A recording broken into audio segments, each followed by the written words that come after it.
Hello everyone, myself Engineer Sunil Kumar and welcome to our channel Polytechnic Study Point. So, you all know, after a long time, I am again welcoming you on my platform. And today in this video, we will discuss about LRC new joiners document list and all of the details mentioned in this PDF just released by the DLRS. So, इस video में हम बात करेंगे contract period, probation period and जो भी document list है उसके बारे में डिटेल में बात करेंगे और लैपटॉप के बारे में भी हम बात करेंगे। और इसके अलावा जो कुछ भी बच जाएगा so we will publish next video and as per your requirement. So चलिए शुरू करते हैं इस वीडियो को। तो सबसे पहले सिलेक्टेड होने के लिए आपको ढेर सारी शुभकामनाएँ और मैं भी सेलेक्ट हुआ हूँ तो आप मुझे भी शुभकामनाएं भेज सकते हैं। चलिए हम शुरू करते हैं पहले पॉइंट से, जो डॉक्यूमेंट लिस्ट की पॉइंट है उसमें देखिए सबसे पहला जो पॉइंट है कि you will have to bring all original document along with the 2 set of photocopy and 3 passport size coloured photograph with the following document at the time of joining. देखिए सबसे पहले आपको जितने भी डॉक्यूमेंट्स आपको काउंसलिंग में लगे थे वो ओरिजिनल डॉक्यूमेंट लगेगा और उसके साथ में 2 फोटोकॉपी लगेगा और जो कलर पासपोर्ट साइज फ़ोटो है जो आपने दिया है काउंसलिंग में वही फ़ोटोग्राफ आपको 3 लगेंगे। ठीक है, उसके बाद देखिए पहला पॉइंट का ही जो ए पॉइंट है इसमें लिखा है कि an affidavit sworn in the before executive magistrate और notary public to the effect as indicated the enclose format. देखिए इस पीडीएफ के सबसे नीचे में शपथ पत्र अटैच्ड है, वो शपथ पत्र लेकर के आपको जाना है आपके अनुमंडल मजिस्ट्रेट के पास और वहाँ पे आपको दिखाना है कि इसके लिए मुझे शपथ पत्र बनवाना है तो वो बना देंगे, फॉर्मेट वही रहेगा। ठीक है, दूसरा ये है कि 2 photocopies of photo identity proof and address proof, यानी आधार कार्ड या वोटर आईडी का 2 फोटोकॉपी लगेगा और ओरिजिनल भी लेके चलेंगे आप। तीसरा है कि 2 फोटोकॉपीज ऑफ पैन कार्ड का 2 फोटोकॉपी लगेगा। चौथा है मेडिकल के बारे में, मेडिकल फिटनेस सर्टिफिकेट के बारे में बताया गया है कि मेडिकल फिटनेस सर्टिफिकेट लगेगा। Blood group should be mentioned, उसमें ब्लड ग्रुप मेंशन होना चाहिए। Granted by a government doctor not below the rank of assistant civil surgeon, यानी आपको गवर्नमेंट डॉक्टर के द्वारा आपको ये होना चाहिए, ग्रांटेड होना चाहिए, उसके द्वारा बनाया जाना चाहिए और जो उसकी रैंक होनी चाहिए वो असिस्टेंट सिविल सर्जन से नीचे नहीं होना चाहिए, या तो असिस्टेंट सिविल सर्जन होना चाहिए या उससे ऊपर होना चाहिए। The registration number of the medical officer must be given along with the signature, यानी जो आप मेडिकल सर्टिफिकेट बनवाएंगे तो वहाँ पे आपको असिस्टेंट सिविल सर्जन से हाई पोस्ट के या फिर असिस्टेंट सिविल सर्जन के पोस्ट तक के अधिकारी से आप बनवा सकते हैं और उसमें जो सिग्नेचर होगा डॉक्टर साहब का वहाँ पे आप उस डॉक्टर की जो रजिस्ट्रेशन नंबर है वो भी मेंशन होना चाहिए। ठीक है, और पांचवा है acceptance of the offer letter from the directorate duly signed, यानी देखिए आपको ऑफ़र लेटर दिया जाएगा, उस ऑफ़र लेटर को साइन करके उसकी कॉपी आपको लेके जाना पड़ेगा। आपको आगे चल के ऑफ़र लेटर मिलेगा ही कि आपको ये ऑफ़र लेटर है, उसमें आपको साइन करना होगा, आपकी सहमति, आपकी कंसेंट ज़रूरी होती है, इसीलिए ये चीज़ है। ठीक है, वो सब जगह लगता है। छठा है कि relieving letter from the last serving organisation for all applicants, यानी जो भी एप्लीकेंट्स जो पहले कहीं काम कर रहे हैं, जिनकी कहीं ज्वाइनिंग हुई थी पहले और अभी छोड़ के आ रहे हैं, तो उनकी जो रेजिग्नेशन लेटर है वो आपको लगना है। ठीक है, उसके बाद क्या है, the original voucher and xerox copy of purchase Android smartphone and laptop should be name by the concern candidate, यानी जिस भी कैंडिडेट, जो भी कैंडिडेट आप ज्वाइनिंग ले रहे हैं, जैसे मैं ले रहा हूँ तो मेरा नाम सुनील कुमार है, तो मेरे नाम से वाउचर और जो वाउचर और जो भी वाउचर है यानी रिसीविंग वो होना चाहिए, यानी मैं ख़रीदा हूँ ये उसकी गारंटी देगा। ठीक है, तो कॉन्फ़िगरेशन, लैपटॉप की कॉन्फ़िगरेशन की बात करते हैं। देखिए ये इंटेल कोर i3 है, यानी i3 लैपटॉप है और इंटेल का मतलब चिपसेट है उसमें, और मेमोरी जो है मिनिमम 4 GB बताया गया है, हार्ड डिस्क 500 GB।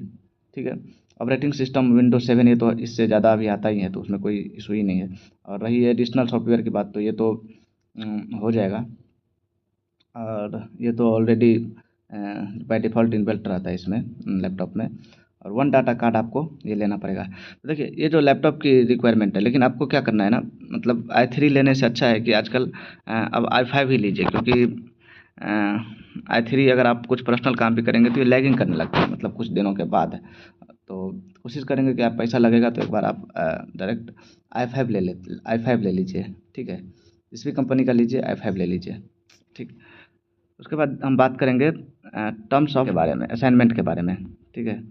देखिए यहाँ पे लिखा हुआ है कि appointment letter and terms of assignment can not be interrupted isolation of each other and this document complement each other, ठीक है, complement each other.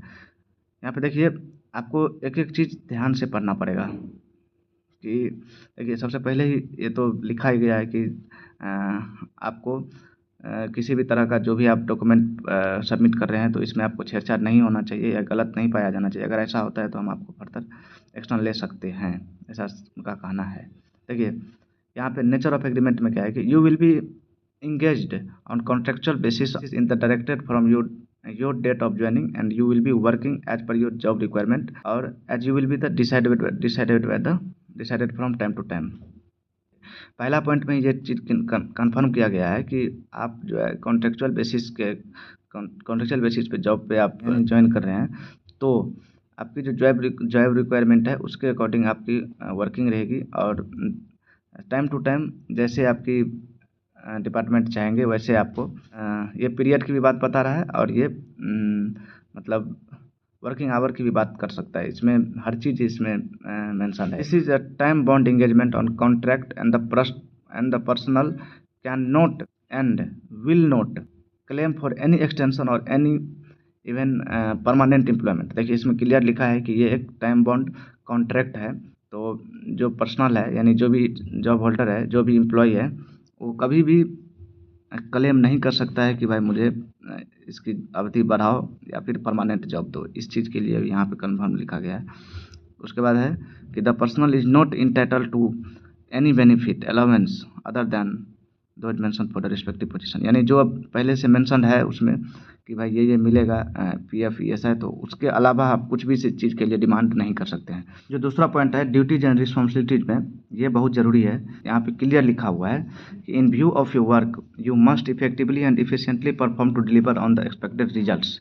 Your duties and responsibility will be the described at the time of training and may be modified, supplemented, amended and rescinded at any time during your engagement। यहाँ पे देखिए इसका मतलब clear हुआ कि आपको effectively और efficiently काम करके जो रिजल्ट है आपसे एक्सपेक्ट किया जा रहा है और आपको जो दिया जाएगा उस प्रोजेक्ट को आपको विद इन द टाइम आपको कंप्लीट करना है। और आपकी जो ड्यूटीज है और जो रिस्पॉन्सिबिलिटी है यानी आपको जो काम दिया जाएगा उसको आपको तो बता ही जाएगा आपको ट्रेनिंग के दौरान, और उस जितना बताया जाएगा उसको कभी भी मॉडिफाई किया जा सकता है, यानी बताया जा सकता है कि इसको नहीं ये करो, आप सप्लीमेंटेड यानी कुछ उसमें ऐड भी किया जा सकता है कि आप इतना ही नहीं करो और भी ज़्यादा प्रोजेक्ट करो और भी ज़्यादा एडिशनल वर्क करो, ये भी बताया जा सकता है। आपके जो रिस्पॉन्सिबिलिटी है, ड्यूटी है, उसमें चेंज भी किया जा सकता है और रिसेंटेड भी किया जा सकता है, यानी आपको उसमें से कुछ हटा भी दिया जा सकता है कि आप ये मत करो और बस यही करो, ठीक है। तो ऐसी बातें हैं। उसके बाद रिम्यूनरेशन क्या है, यानी आपकी जो सीटीसी मिलेगी वो कितना है। You will be paid remuneration, अब तो सबको मालूम ही होगा कि कितना पेमेंट मिलेगा। टोटल 31 है पहले साल के लिए, फिर उसके बाद 4000 कम होगा, ठीक है, अगले साल से। डॉक्यूमेंट वेरिफिकेशन में यहाँ लिखा है कि your assignment is based on the information and document submitted by you will be subject to police verification report and police verification report, criminal records and verification of the applicable education detail. यानी आपकी जो भी document आप डालेंगे उसकी अच्छे से check होगी, यानी उसकी पुलिस वेरिफिकेशन होगी, और आप जो डॉक्यूमेंट अपलोड करेंगे उसकी इंस्टीट्यूशन लेवल पे भी उसका वेरिफिकेशन होगा। तो जो भी डॉक्यूमेंट अगर आप गलत दे रहे हैं तो पिछले साल की तरह ही आपको निकाला भी जाता है और फिर आपको ये चीज़ भी नीचे लिखा हुआ है। इसमें से जो मेन पॉइंट है मैं आपको बता देता हूँ, ठीक है। देखिए यहाँ पे लिखा हुआ है कि किसी भी तरह का अगर आप किसी भी तरह का डॉक्यूमेंट में अगर आपकी गलती पाई जाती है या कुछ भी पाई जाती है तो आप उसके लिए स्वयं जिम्मेदार होंगे और आपको हटाया भी जा सकता है। देखिए ये चीज़ यहाँ पे क्लियरली लिखा हुआ है कि आपको सारा डॉक्यूमेंट लाना है जो भी चेक लिस्ट में है। और उसके बाद क्या रहा है कि due to schedule training of new selected candidate for training in survey training institute Shastri Nagar, the joining date of selected candidate में भी डिफरेंट, यानी ज्वाइनिंग डेट अलग अलग भी हो सकता है, ठीक है, ये बताया गया है। देखिए पॉइंट है कि if any information given by you in your application form और period during counselling with regard for your qualification date birth and caste creamy layer ये सब के लिए is found incorrect if any discrepancy is found in the part और full तो in that time in any time during the period of employment your service will be terminated and the legal action will be initiated as well as remuneration and allowance received by you on this account will be recovered with interest। यानी देखिए अगर आप किसी भी तरह का गलत करते हुए पाए जाते हैं, चाहे आपकी डॉक्यूमेंट जो आपने दिया है डेट ऑफ बर्थ के लिए या फिर आपकी जो रिजर्वेशन हो रही है कास्ट आधार, उसमें अगर आपने किसी भी तरह का धोखाधड़ी किया है तो आपको कभी भी हटाया जा सकता है और जितने भी आपने पैसे पाए हैं एज सैलरी और जो भी अलाउंस है उसके बेसिस पे, तो सबको इंटरेस्ट के साथ आपको रिकवर किया जाएगा। अब देखिए जो मेन चीज़ है ये है, अब स्टार्ट होती है employment period and assignment conditions के बारे में। कि ये देखिए यहाँ पे क्लियर लिखा है, this is a time bound engagement and will be contractual basis for a period for 11 month from the date of joining with the fresh contract being issued by the 11th month or successfully engagement we will be and will be subject to employment performance in according with the terms and condition of the land and record survey। ये only यहाँ पे इसके according कि 11 month का आपकी contract basis है कि 11 month के लिए रहेगा। वैसे ये फॉर्मेलिटी है और ये इसीलिए लिख दिया है ताकि आप कभी भी उसे मांग ना करें कि और आपके दिमाग में ये चीज़ रहें कि आप कॉन्ट्रैक्ट बेसिस पे ज्वाइन किए हैं। At no stage you should claim permanent employment with the government. आप किसी भी स्टेज पे गवर्नमेंट से परमानेंट एम्प्लॉयमेंट की मांग नहीं कर सकते हैं, ठीक है।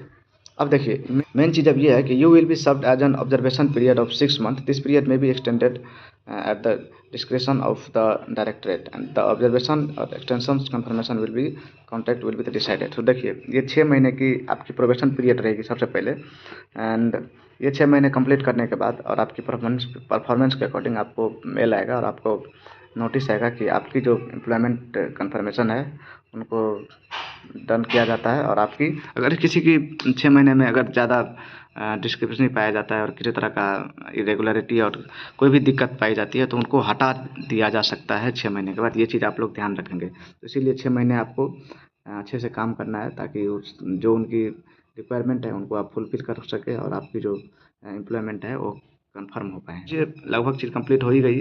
उसके बाद देखिए नीचे आपका शपथ पत्र है जो कि आपको शपथ पत्र आपको कोर्ट में जो आप हलफनामा बनवाएंगे उसमें आपको यूज होने वाला है, ठीक है। चलिए ये सारी चीज़ें थी, एम्प्लॉय आईडी वगैरह ये सब तो भी आपको मिला नहीं। एम्प्लॉय आईडी आपको जो चीज़ें हैं बस वो आपको इसमें डालना है, वो आप आने वाले समय में पता चलेगा ही कि इसका कहाँ पे यूज होगा। Thank you for watching my video, have a nice day. So anything else it you want to know about that, so you can drop a message in. I will try to make a video on that topic. So thanks for watching.